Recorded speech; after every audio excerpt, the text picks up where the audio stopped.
Understanding math is important to me, just as like a personal thing that I'm obsessed with. Just simply to like, just have a better understanding of all of my curiosities, I think. I just obsessed with numbers and patterns mainly. Like if I know you, I would probably know your half birthday. You know, different dates, like my kid was born on a prime number day, I like to call him. I was married on a prime number day, and not that I plan those things out, obviously, but I just like to be mindful of it. I recognize patterns. That's like what I'm going through life looking for, I think, patterns.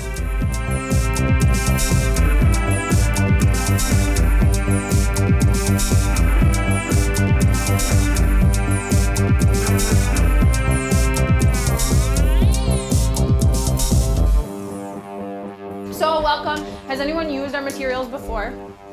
Nice. Well, I used to teach math for a few years and I absolutely loved it, but my nights were spent correcting and making, lesson plans for the next day. It restricts my time for art. So I work for a math publishing company in Minneapolis where I do professional development. So if a school district buys materials, I go and train the teachers and administrations, and that fulfills my teaching need.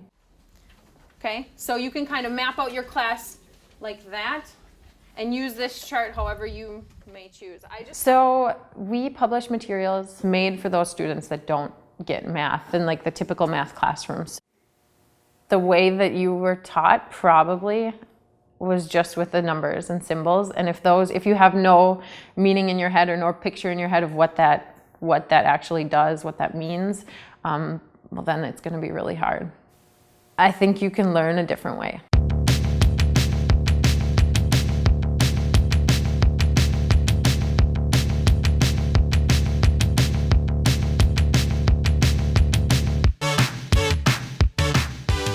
And that's where my job really interacts with my artwork. This one's probability. So if I flip an even card, it's the color pearl. If I flip an odd card, it's copper. And a face card just stays blank. And I flip and it's even, so it gets, and then it's a face card, so it gets nothing, even.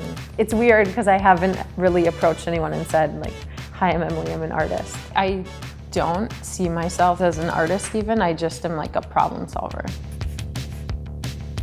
So I think when everyone thinks it's crazy that math and art together, and for me it's not, because it's mainly about the math and then the art is how I do that math.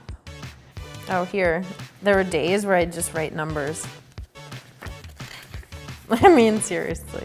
My high school teacher always said there's like the right way to do the problem and then there's Emily's way. I didn't follow exactly probably the most efficient way to get an answer. I just had to figure it out myself. Well, this one is Geometry of Art and Life, and it's just filled with crazy good stuff. I literally take out my old math textbooks from high school or college, or my old tests and things, and I try to rework problems so that I could see how they actually worked, not just the numbers, totally the symbols and abstract portion, but actually pictures of what math means, because then I can remember it better. I painted this one. It just looks like these gridded squares in this pattern, and it was actually the number system in base 3. It makes this beautiful pattern, and I did it in these columns, and it just looks very calming and peaceful and meditative. And then I also took that painting, and it kind of looked like music, so then I assigned each of the squares a note on the piano. So it'd be rest, rest, rest, note, rest, rest, rest, 2 notes, rest, rest, note, rest.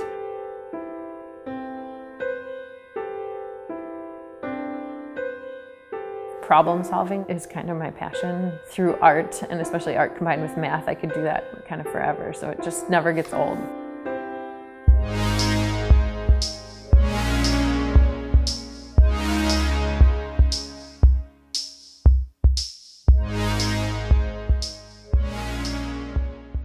I love the fact that I have 2 different jobs.